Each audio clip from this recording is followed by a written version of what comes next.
Catastrophizing and a heart at peace. Catastrophizing comes from the word catastrophe and is a concept well known in clinical behavioral therapy. It refers to the mental process where an individual anticipates and exaggerates negative outcomes, often assuming a worst-case scenario as being both imminent and unavoidable. This thought pattern is closely associated with anxiety and can fuel a cycle of intense fear, discouragement, and avoidance. Essentially, catastrophizing is the cognitive habit of taking a small concern and inflating it into a disastrous possibility, which becomes overwhelming to the individual. For instance, imagine someone who is nervous about an upcoming work presentation. They may begin to worry that they'll forget their key points, leading them to believe that they'll embarrass themselves, disappoint their boss, and potentially even lose their job, all as a result of a single mistake. This line of thinking escalates a relatively small concern into a life-altering catastrophe, placing undue stress and pressure on the individual. In today's world, many find themselves catastrophizing over national and global events such as economic uncertainty, environmental concerns, or a tense election season.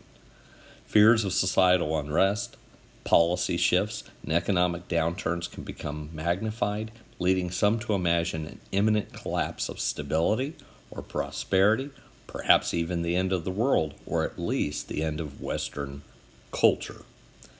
These thoughts, although natural, can trap individuals in a perpetual state of worst-case scenario thinking, overshadowing daily joys and creating a sense of helplessness about the future.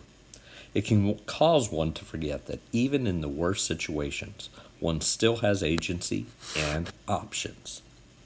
The media's emphasis on alarming news can also intensify these fears, often contributing to a heightened state of collective anxiety where everyone is catastrophizing.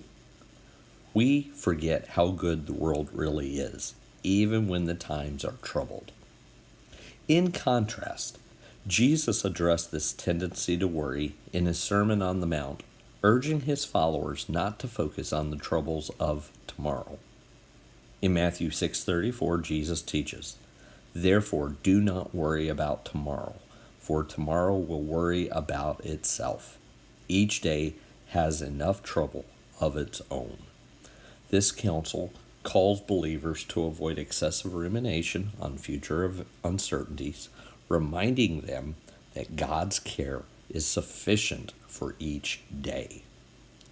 By trusting that God will provide for their needs and guide their steps, individuals are encouraged to live more fully in the present, reducing anxiety about what lies ahead.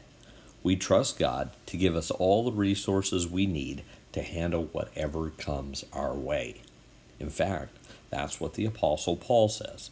In Philippians 4, Paul writes, "I know what it is to be in need, and I know what it is to have plenty.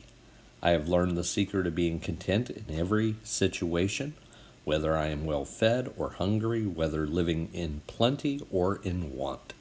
I can do all things through him who strengthens me."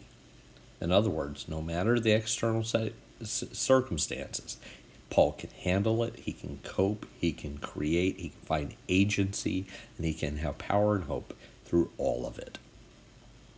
To counteract catastrophizing, CBT, clinical behavioral therapy, offers practical coping mechanisms.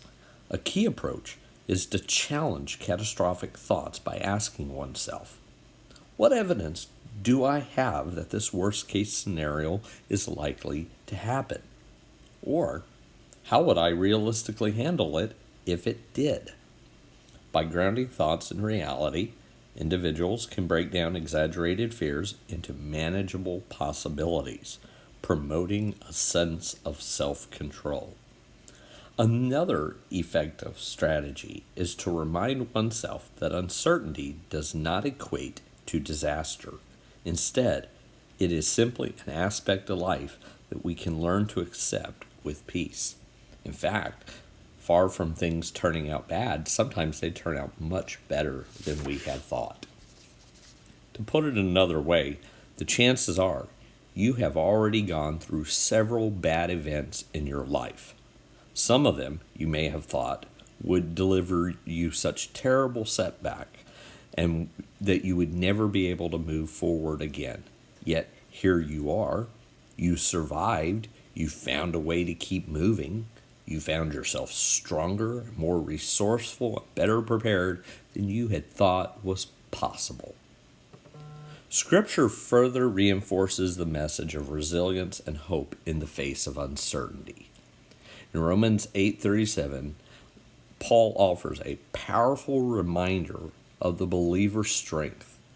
He says, "In all things we are more than conquerors through him who loved us." This passage encourages Christians to see themselves not as victims of circumstance, but as empowered individuals who can rise above adversity through Christ's love. It reminds believers that they are not alone in their struggles, as God supports and strengthens us, and how He is always present to us, allowing us to face challenges with confidence and hope. So, even if the things you fear do end up coming to pass, you will likely find a way to survive and thrive, even in unfavorable circumstances. Besides, many of the things you fear will not come true. I challenge you to do the following exercise. Write down a list of the 10 things you fear happening in the next 1 to 3 years. Then on the other side of the paper, write down the 10 things you hope will happen in the same time span. Find a way to keep up with the list and take a look at it at the end of the time you chose. Chances are you will have gotten many things wrong on both sides of the ledger, and chances are life will have gotten simultaneously better and worse all at the same time, but in ways stranger than you could have guessed. Lastly, Isaiah 26:3 provides a profound promise of peace to those who remain focused on God. The prophet writes, "You, O Lord, will keep in perfect peace those whose minds are steadfast because they trust in you." This verse highlights the calming effect of trusting in God, assuring believers that peace is available to those who keep their minds anchored on the Lord rather than on the uncertainties of life. By shifting focus from potential disasters to divine provision, individuals can experience a deep sense of tranquility even amid external instability. In conclusion, catastrophizing can lead to a paralyzing fear of the future, but by turning to practical cognitive tools and biblical truths, individuals can find a path toward peace. Trusting in God's provision, challenging irrational fears, and focusing on the present are powerful steps that can help us move beyond anxiety and face the future with courage and faith. Through God's strength, we are indeed more than conquerors, able to rise above worries and live each day in His peace.